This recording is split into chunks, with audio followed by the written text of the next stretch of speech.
Tem bênção. Já tomei várias vezes.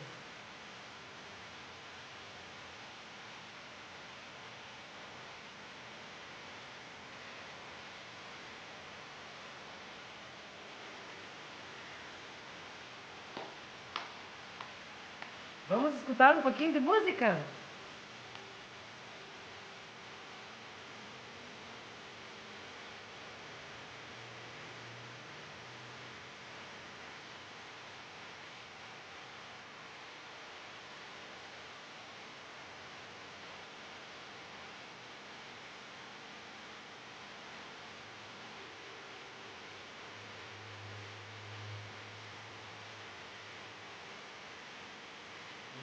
I like you. I like you.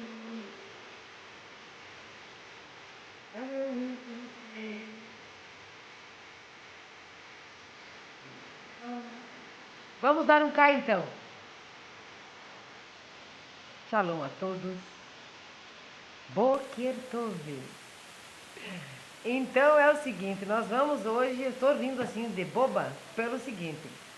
Nós vamos então hoje continuar aqui no nosso estudo do Talmud essencial do Rabino Adin Staunsaltz, Even Israel. Even Israel é como ele era conhecido. E eu estou rindo porque eu dou muitas gafes com relação a ele. E ele era tão fofinho, maravilhoso, e eu tenho tanta admiração pela sua pessoa, pelo seu trabalho, e eu sempre dou gafe. Eu sempre dou gafes diretas, assim, todo dia eu dou alguma, né? Faço alguma gafe. Mas eu tenho feito seguidamente sobre ele. Eu gravei o vídeo, sei lá, alguns dias atrás, e falei sobre o livro dele, um livro cabalístico, talvez o material cabalístico mais importante vindo dele, né? Dele, que é a rosa das 13 pétalas. Eu sempre soube que a rosa tem 13 pétalas, porque inclusive este 13 pétalas tem um porquê, né? E eu falei 12 pétalas. Antes disso, eu me referia a ele como ainda vivo, e ele já tinha falecido. São várias coisas assim que eu fiz de errado, então eu quero deixar aqui muito claro isso. O rabino Even Israel foi um físico, matemático, filósofo, talvez um dos maiores rabinos da nossa geração. Faleceu em 2018, eu acho, não, 2020, 19, por ali. Sabia, mas essas coisas a minha mente realmente eu esqueço esse tipo de coisa. E então ele não é um rabino simples, não foi qualquer um.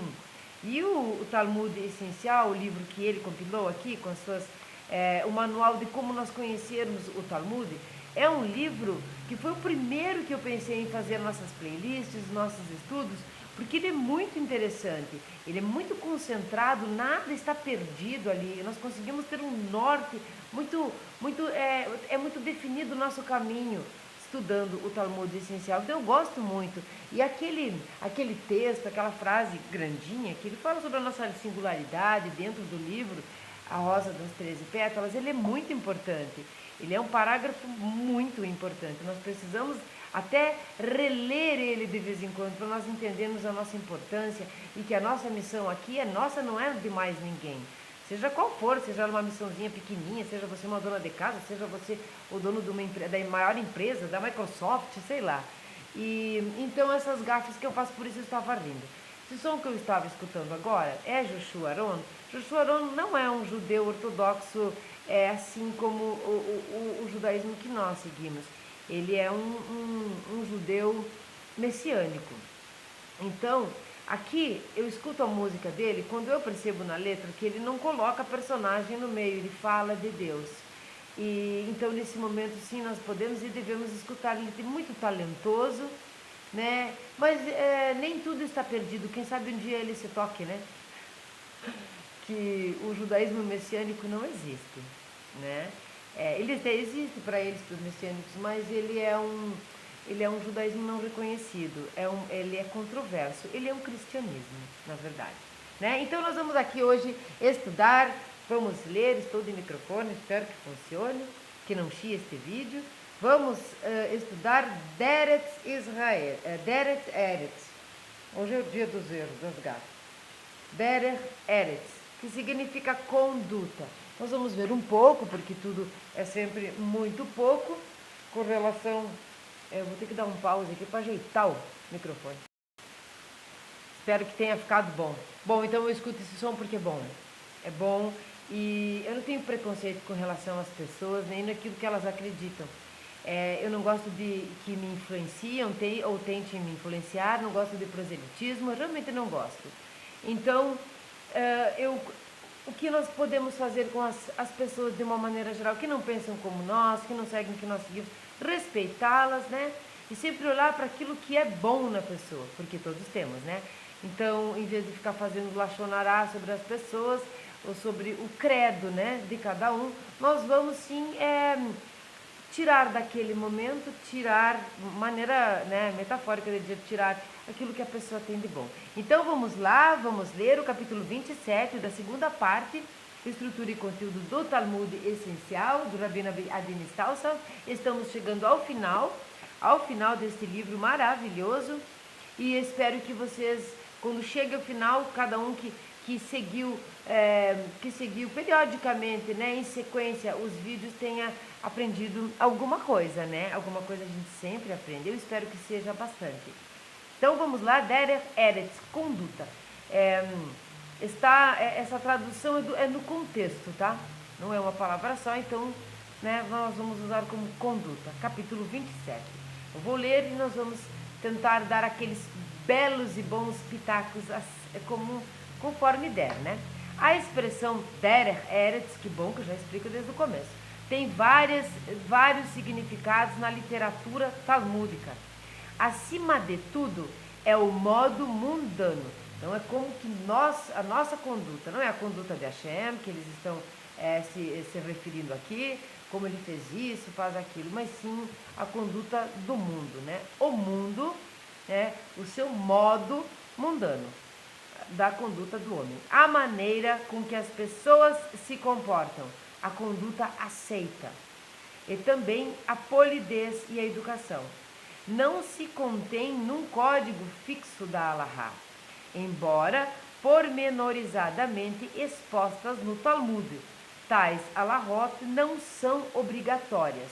Olha só, por quê? Porque não é obrigatório você ter aquela conduta determinada ali, não existe ali uma obrigação, senão se você não for ético, uma pessoa decente, não tiver uma moral assim, você vai sofrer alguma sanção. Você vai sofrer alguma sanção se você cometer algum delito, ou se você cometer alguma coisa que é proibida, mesmo que não seja um delito, um crime, né? Coisas que são proibidas. Dentro, nós estamos falando das mitzvot. E aí o Talmud vem e coloca isso dentro da lei, né? Nossa, já vimos muitas coisas aqui, né? Bom, embora... Derech Eretz é considerada mais que como lei, como base de todo progresso. As regras mudam de vez em quando e de lugar, mas espera-se, em geral, que uma pessoa proceda de acordo com o costume dominante. Derech Eretz, de conduta, é exigida de cada indivíduo. Por quê? Porque desde o começo do nosso estudo do Talmud, nós vimos que muitas coisas que estão ali, a lei ela precisa se adaptar a algumas coisas. O que não precisa e que não se pode mexer, nem para adaptar, ou seja lá o que for, é a Torá, né? Mas, e sempre o exemplo que nós podemos dar é a tecnologia, é o computador, é o celular, é isso aqui que nós estamos fazendo. Essas coisas não existiam. Então, esse tipo de mudança do direito que é dinâmico, né? É sempre um bom exemplo para nós darmos, no sentido da conduta. O que é ético hoje pode não ser muito ético amanhã. Então, assim, hoje nós não temos sacrifícios do tipo, não é sacrifícios, me desculpem, mas nós não temos a pena de morte aqui, né, que vai funcionando lá, né, na terra de Israel, onde existem os judeus, não existe o Sanhedrin, não temos o templo, são várias coisas, mas também o progresso do ser humano, né? O progresso e a nossa alma, a evolução da nossa alma. E o nosso comportamento com relação ao semelhante quando se fala em comunidade, quando se fala em sociedade. Aqui também quero lembrar de coisas que eu já disse antes, gosto muito desta parte aqui do livro do Rabino, porque neste momento aqui fica muito claro, assim como fica em alguns comentários que tem aí tem ela aqui, naquela Torá azulzinha da Sefer, maravilhosa com comentários, seja do Rashi, seja de outros exegetas, onde diz que a ética é a prática e a moral é o que é subjetivo. Como eu já falei para vocês que a minoria das pessoas pensam assim, eu sou uma dessas pessoas que pensa assim, junto igual com as minorias, eu gosto quando eu vejo interpretações também desta maneira. Aqui a ética é com relação à etiqueta. A etiqueta é prática. A etiqueta não está dentro de nós, é uma prática de conduta na sociedade, de como se comportar à mesa, de como viver a vida, de como respeitar o próximo. Então isso não é moral, isso é uma ética. Moral é aquilo que nós trazemos dentro de nós. Nós somos moralmente éticos ou não? Bom, embora os sábios deplorem o homem sem instrução, tem que prestar atenção aqui para não ter preconceito, concedem que ele pode revelar-se um ser humano decente, ainda que não tenha educação formal. Entende? Então, mas tem moral, é isso que quer dizer. Mas o que nada conhece da Mishnah, nem da Bíblia, nem de Derech Eretz, não é pessoa civilizada. Noutras palavras, os que não observam as regras aceitas de comportamento colocam-se fora do grupo. Dizia-se até que tais pessoas não podiam ser escolhidas como testemunhas. Vai ter que ter conhecimento, né? Conhecimento da Bíblia, Bíblia hebraica, conhecimento da lei. Porque como é que ela vai testemunhar algumas coisas se ela nem sabe se aquilo ali realmente é errado ou não, né? Se ela não tem esse entendimento ético, né? Não diz respeito a se ela é moral ou não. Ela pode ser a melhor pessoa do mundo, se ela não tem conhecimento, como é que ela vai testemunhar? Aquilo é um crime. Como é que ela sabe que é um crime? Se ela não tem nem conhecimento sobre as leis, né? A exigência de Derech Eretz, feita a todo indivíduo, era ainda mais fortemente imposta aos eruditos, né? Por duas razões. A primeira era externa. O douto deve ser amado pelos céus e agradável na terra. Isto é, respeitado por seus semelhantes. Se ele não sabe nada, ele é um erudito, ele é um douto, não sabe nada, como é que ele vai ser respeitado? Né? Então, pelos seus semelhantes, como é que ele vai agir? É como um juiz. Como que ele vai agir dentro da lei se ele não tem conhecimento? Então, a responsabilidade é maior. Se ele não observa as regras de comportamento e conduta, envergonha a Torá. Envergonha a Torá por se apresentar sob luz desfavorável e deve, portanto, agir de modo que o povo possa dizer que um homem que estudou a Torá comporta-se bem e sua conduta é correta. Vai dar exemplo para os demais, né?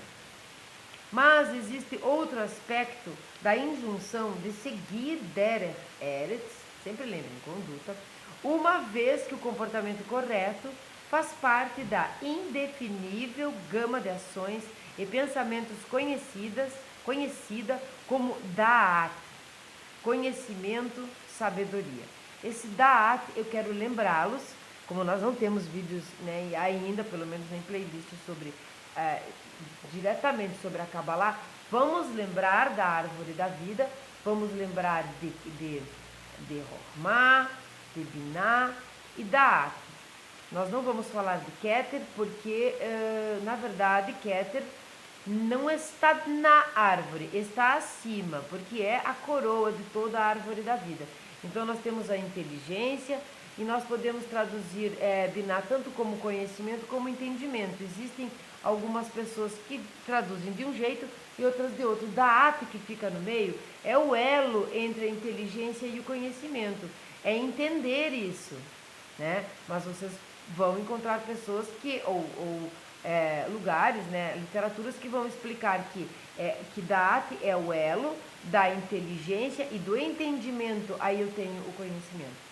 Então vejam como é abrangente, deixa eu marcar aqui onde eu estava para nós explicarmos isso melhor. Vejam como é abrangente. Imagine a árvore da vida, que todos conhecemos, da Sefirote. Nós vamos ter a inteligência, não é? A inteligência. Então nós somos inteligentes, no sentido de consciente de inteligência. De quem? Inteligentes. Nós podemos aprender. Aí nós temos Binah, vamos chamá-la de conhecimento, que é o conhecimento. Sou inteligente, posso conhecer. Se eu não tiver um entendimento dessas duas Sefirot, eu não tenho Da'at, eu não consigo entender. Então eu preciso ter as três.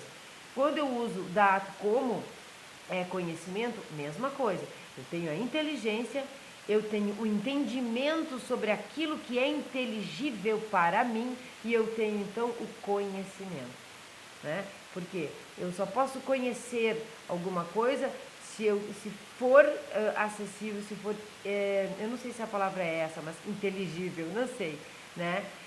E eu entender isto que a minha inteligência buscou, encontrou, se eu entender isso, eu tenho o conhecimento disso. Esse Da'at, então, aqui, claro que aqui é bem na prática, tá? Conhecimento, sabedoria. Esta não é meramente a soma de conhecimento, mas também entendimento prático. É o que nós estávamos falando. É senso comum e procedimento em geral. Da'at guia um homem em como comportar-se com a família e os demais. Determina sua maneira de falar, é a capacidade de decidir quando persistir e quando abrir mão. Veja, é o entendimento mesmo. Percebemos que aqui você tem já sabedoria, entendimento e conhecimento. Sabe a hora de parar, sabe a hora de continuar. E embora isso não seja em si mesmo uma lei escrita, espera-se de toda pessoa ligada à Torá que ela seja dotada de Da'at, né? Em proporção razoável. Eu acho tão triste quando eu vejo os desenhos, e eu nunca encontro assim na internet ou nos livros um desenho, a imagem da árvore da vida, a representação, sempre faltando Da'at. É como se quisessem, ainda estivessem naquela época, naquela mania, sei lá, ou naquela, não é mania, mas naquela época era preciso esconder algumas coisas, né? Era só para alguns, né? O conhecimento não, mas o acesso a determinadas místicas e segredos. Não faz mais sentido isso. Todos nós precisamos e devemos pesquisar, nos aprofundar e compreender. Então, Da'at, ela está na árvore da vida. Da'at é uma das três Sefirot superiores. Keter está acima, né, coroando toda essa árvore. Fico triste quando não vejo. Durante gerações, a tradição escolástica referiu-se ao quinto Shulchan Aruch, uma seção adicional da célebre obra que trata das relações humanas não alárricas, né? Das que não estão lá como lei. Os sábios acreditavam que Da'at era um bem muito importante e diziam: se você adquiriu conhecimento, o que lhe falta? Se lhe falta conhecimento, o que adquiriu?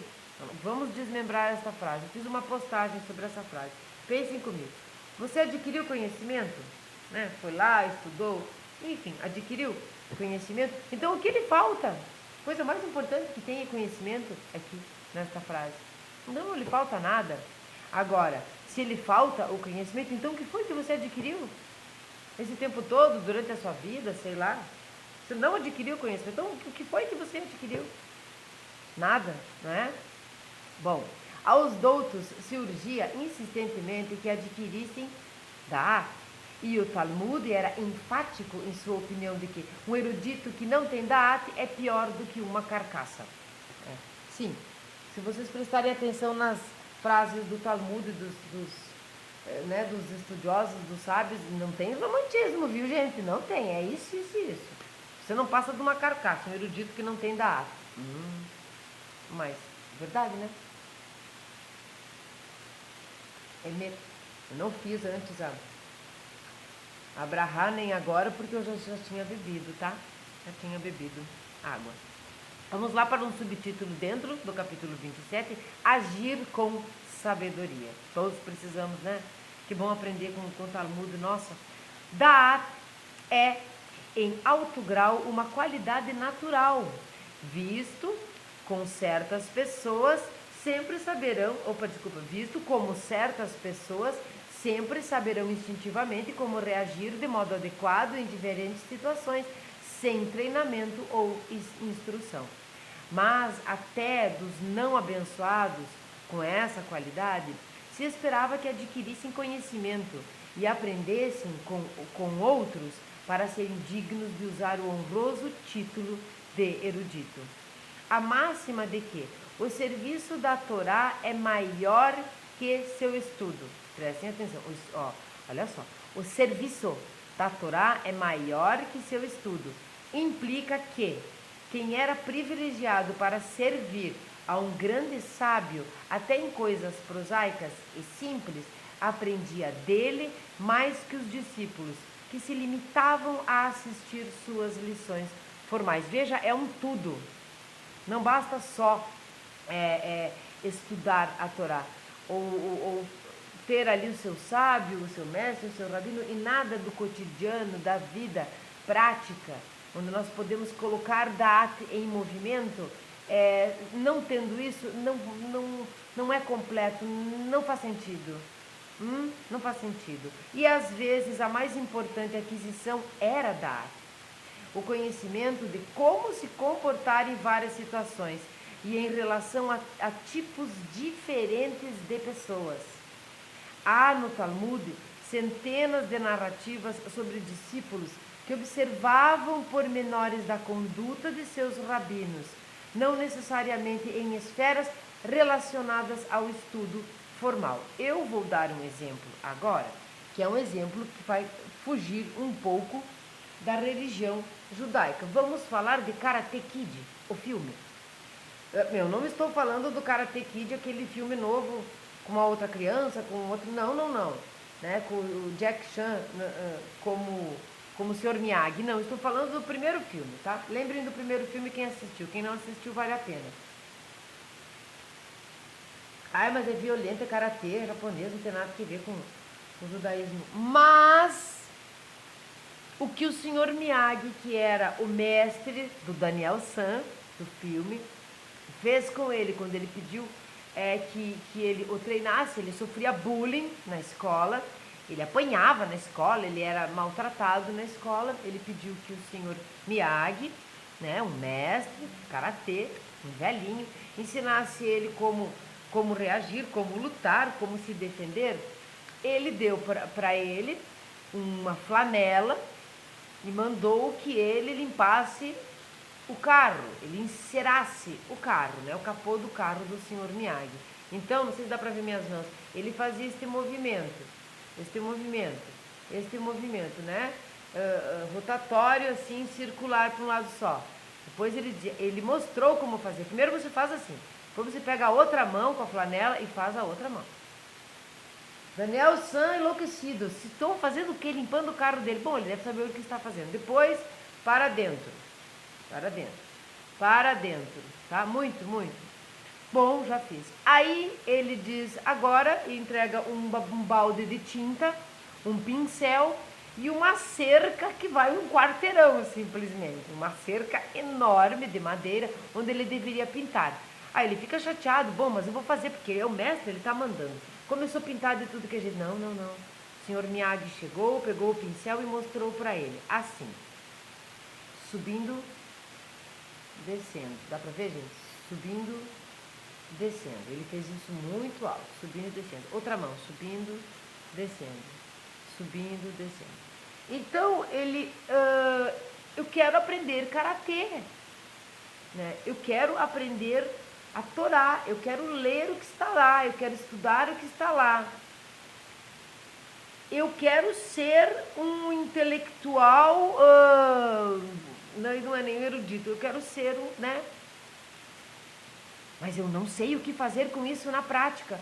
Quando o Daniel San foi colocado no lugar, né, para lutar lá com seus adversários, justamente com as pessoas que o bulinavam, que o maltratavam, ele não tinha golpes de karatê muito determinados, não eram golpes de karatê, mas ele aprendeu a fazer aquele movimento na prática, no dia a dia, pintando a cerca, polindo o carro.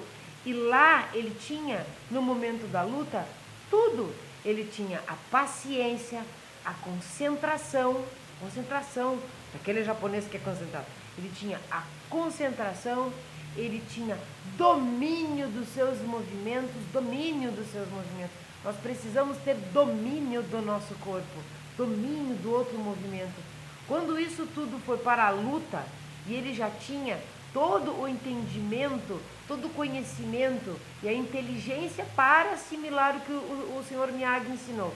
O conhecimento daqueles movimentos, ele teve ele entendeu o nexo causal, o que ligava essas duas coisas que pareciam tão distantes uma da outra, e ele, no final do filme, vence a luta, né?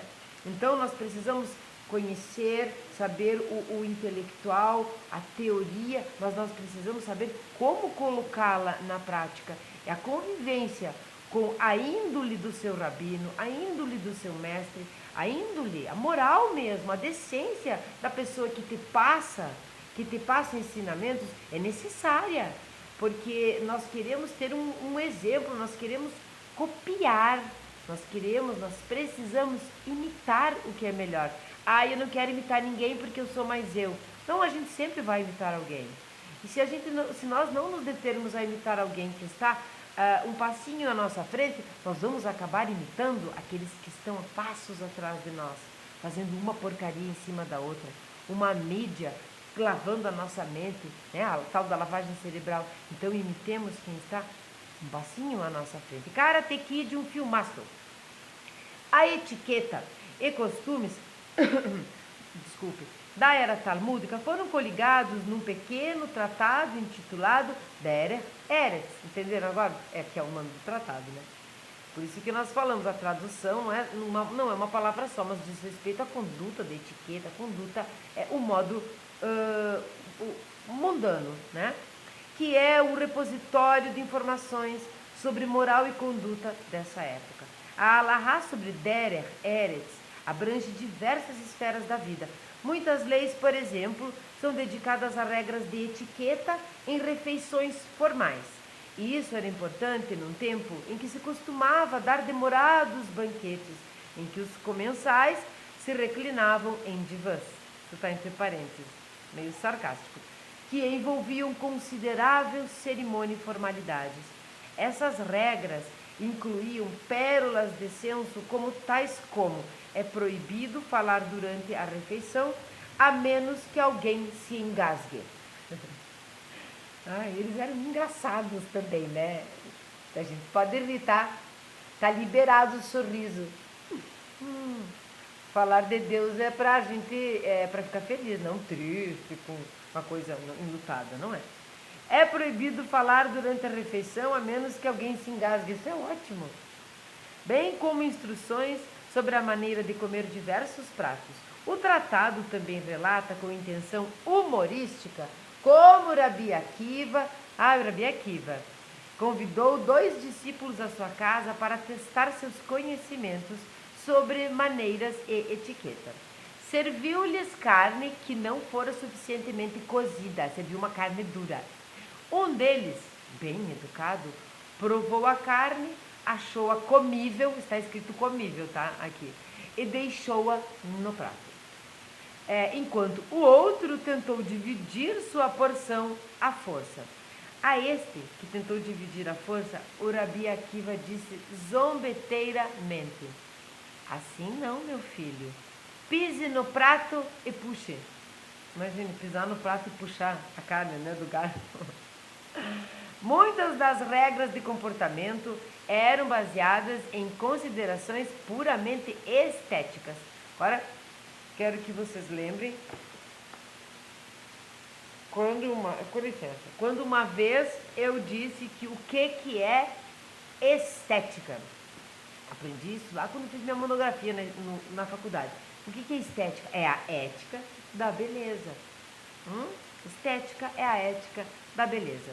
Então aqui eles vão explicar que muitas das regras de comportamento eram baseadas em considerações puramente estéticas, tais como instruções sobre o modo de arrumar a mesa ou como se deve comer certos pratos.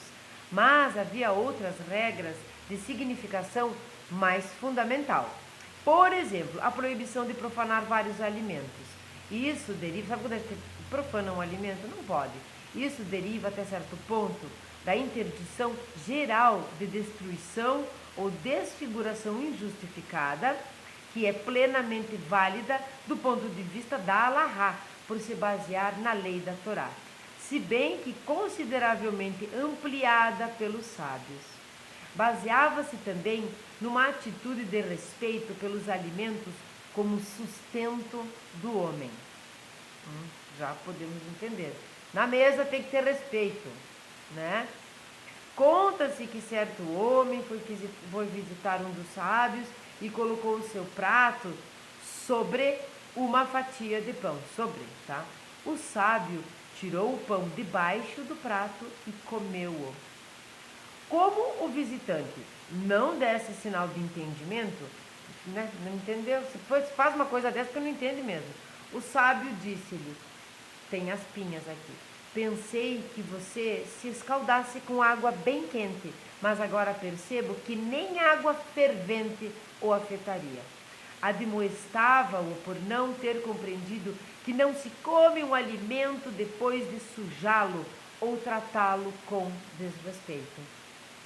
As tradições judaicas mesmo, que nós estamos falando de judeus, as tradições no comportamento, no trato, na mesa, no respeito, a parnassá, né? Nosso sustento, o respeito à família, a Shalom Bait e tudo mais, é admirável e é suscetível assim, de nós imitarmos, porque é uma das tradições mais bonitas que eu já vi.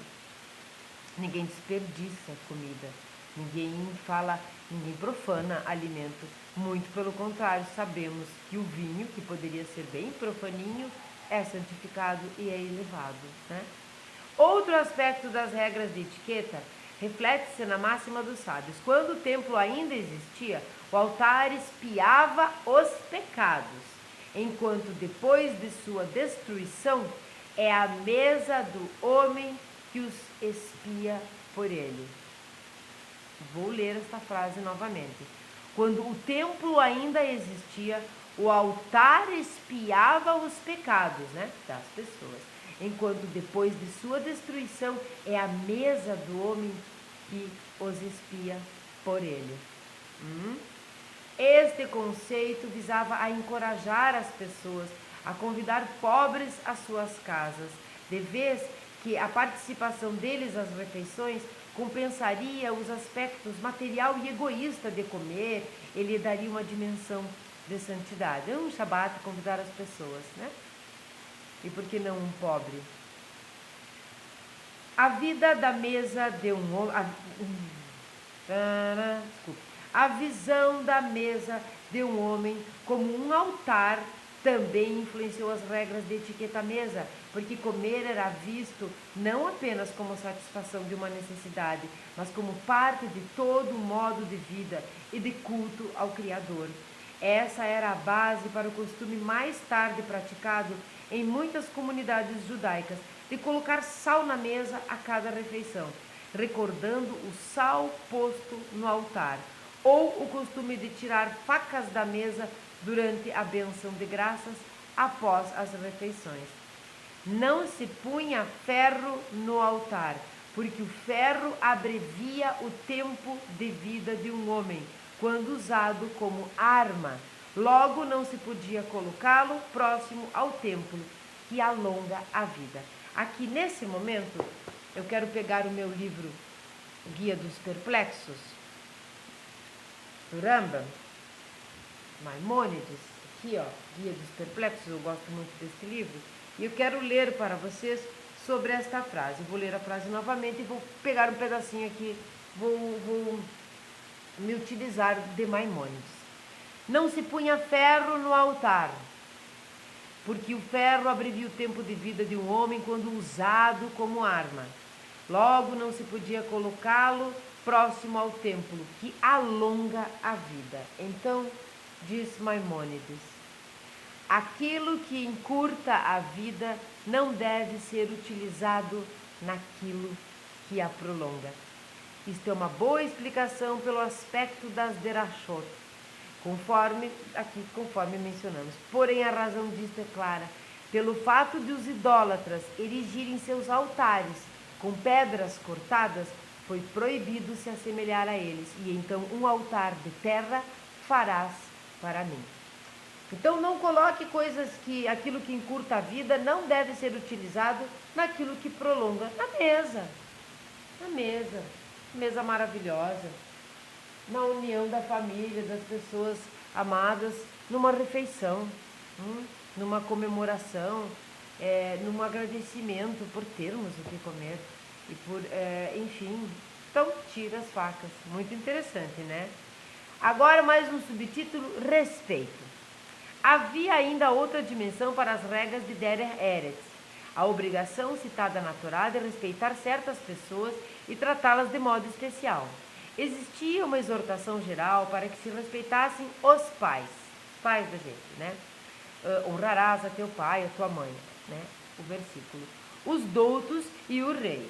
Tratavam-se distinções entre os modos como cada categoria devia ser tratada, mas uma atitude respeitosa ante os mais velhos e os sábios era parte da própria lei bíblica e era desenvolvida e elaborada nas regras de conduta.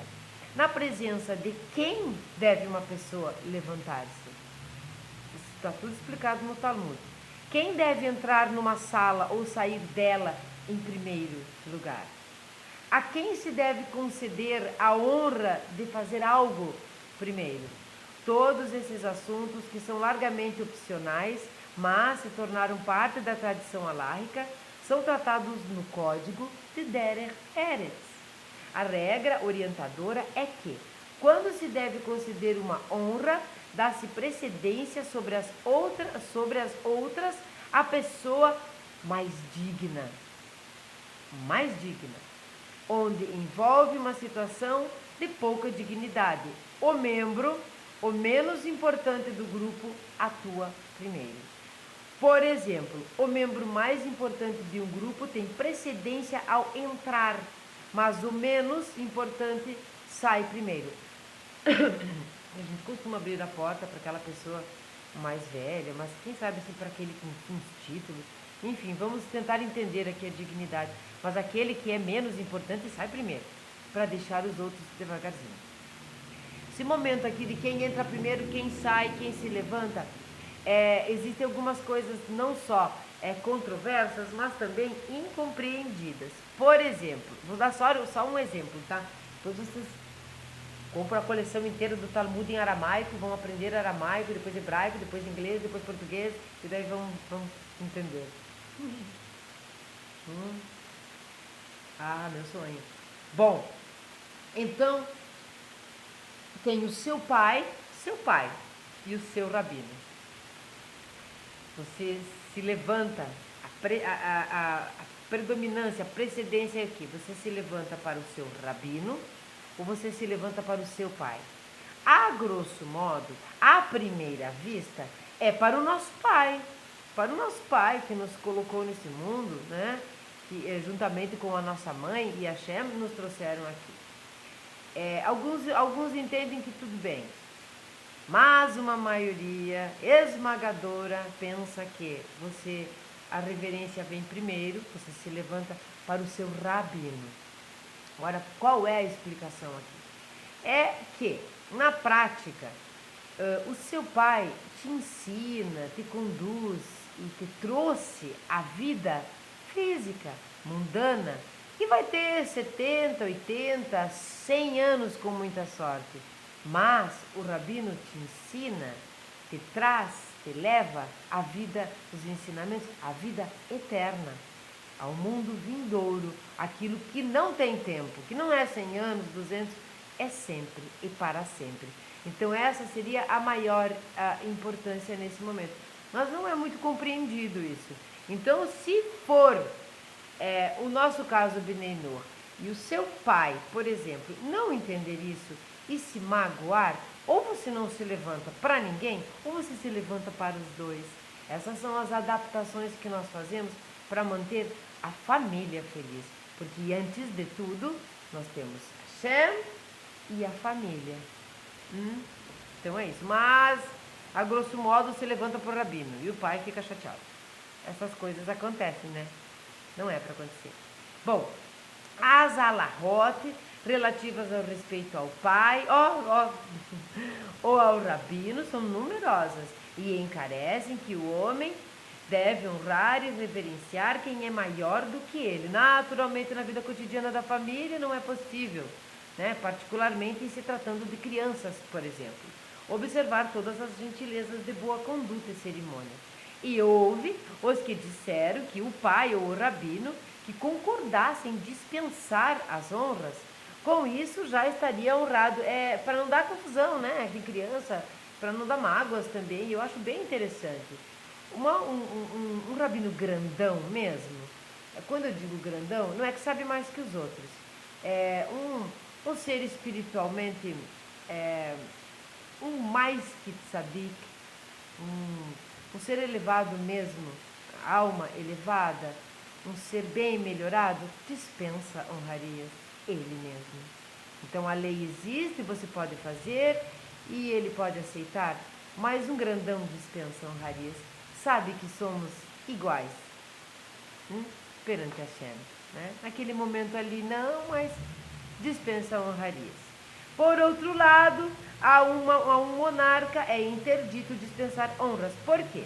Ao contrário do caso do pai ou do rabino, as honras prestadas ao rei não são só dele, mas da monarquia como tal. O rabino, cuja sabedoria é de aquisição própria, ou similarmente o pai, tá? Pode renunciar à honraria e cerimônia e deve, eu acho. Se tiver os dois juntos, deve. Por conseguinte, embora fosse dito que ao filho era vedado sentar-se na cadeira do pai, contradizê-lo ou fazer algo sem sua permissão, particularmente se isso envolvesse desrespeito. Essas injunções não eram observadas estritamente e, em geral,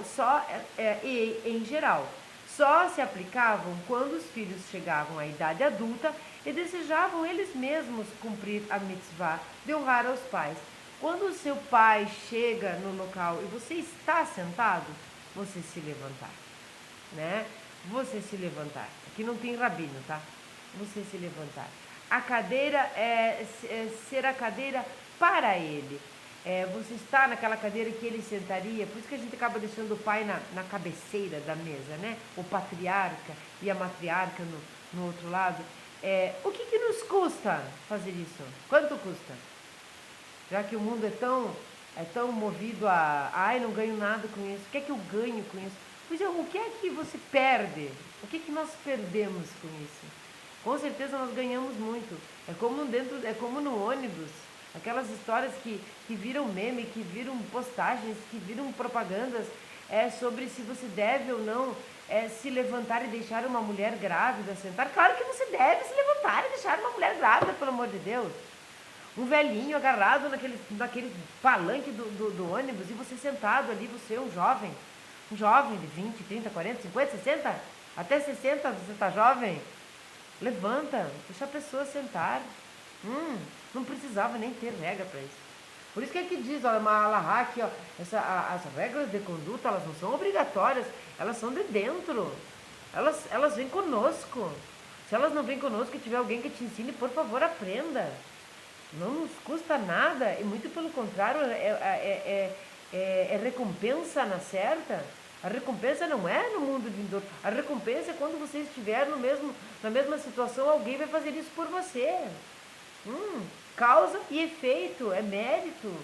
Se você maltrata alguém aqui, se você é indiferente a uma gravidez, uma mulher com barrigão dentro de um ônibus, por exemplo, você é indiferente a isso, você vai receber indiferença de alguém mais dia ou menos dia.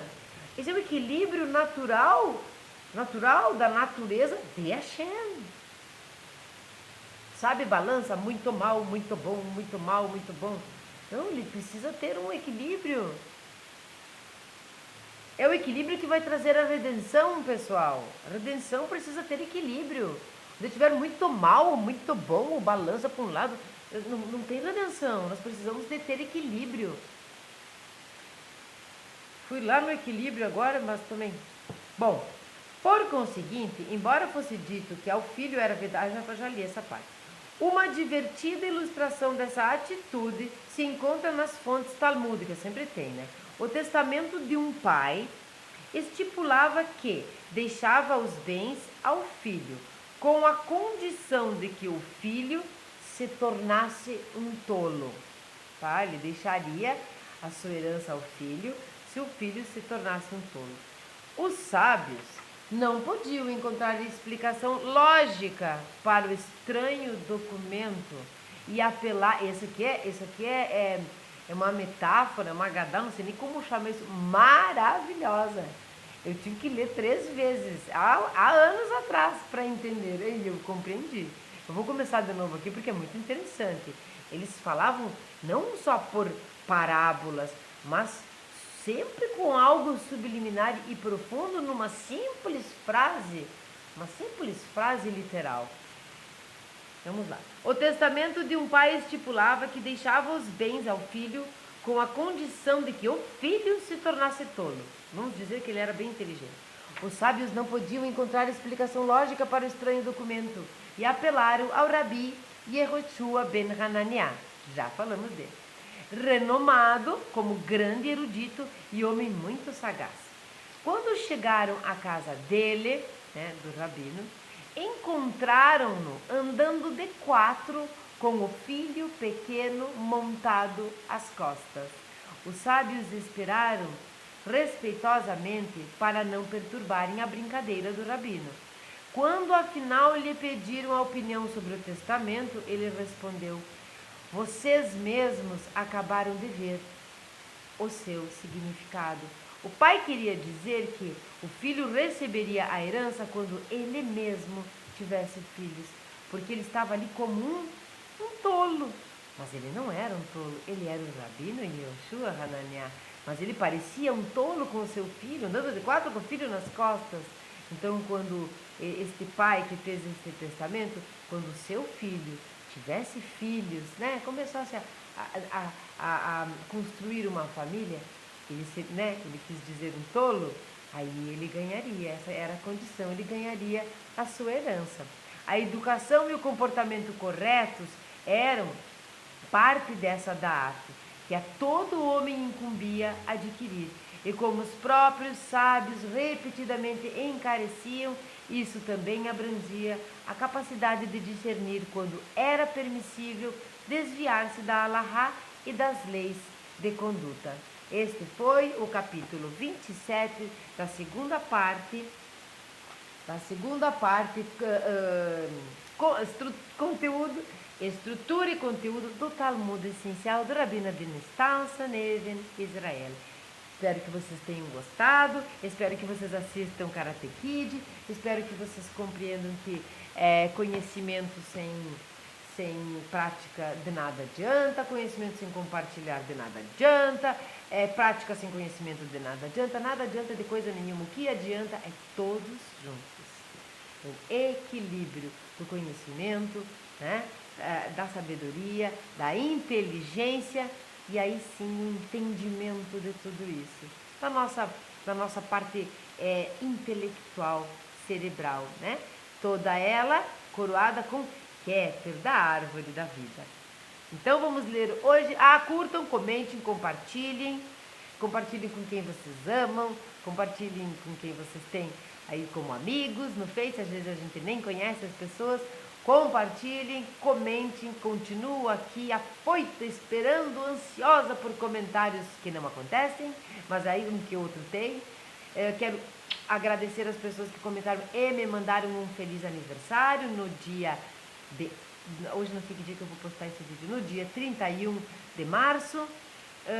Temos um vídeo sobre o dia do aniversário. Mazal Tov a todos vocês que me cumprimentaram no dia. Sejam todos abençoados. Vamos ler agora o Salmo 24.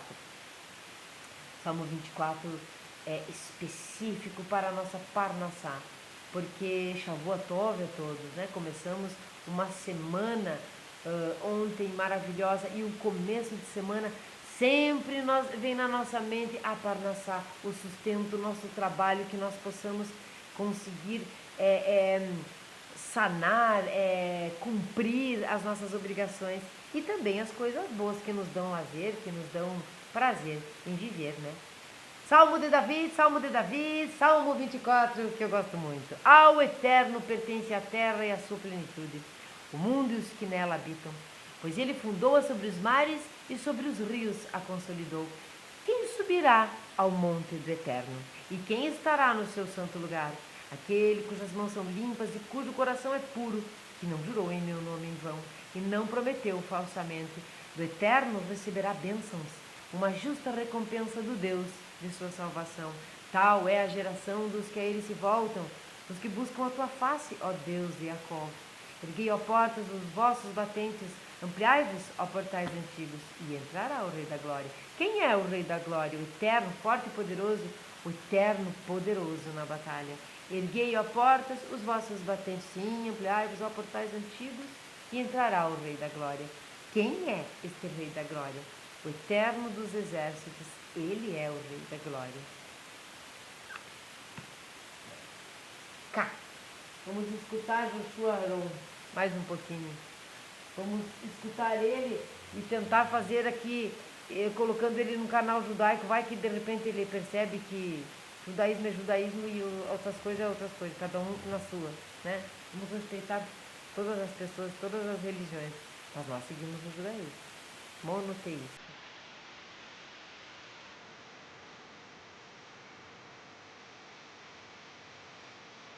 That is not like you. Amor Adonai. That is not like you.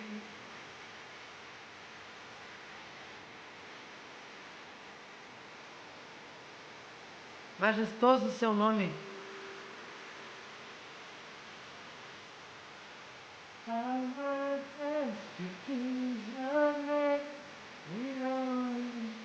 Muito linda, né? Majestoso Hashem, majestoso o seu nome. Não há nada como ele, ninguém como ele.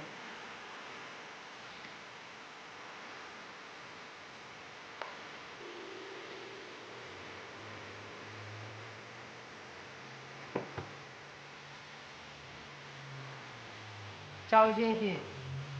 Um ótimo dia. Shavua Tov a todos vocês.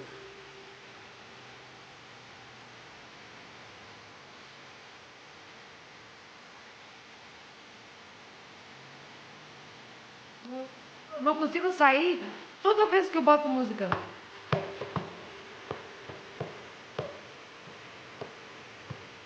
Como Adonai.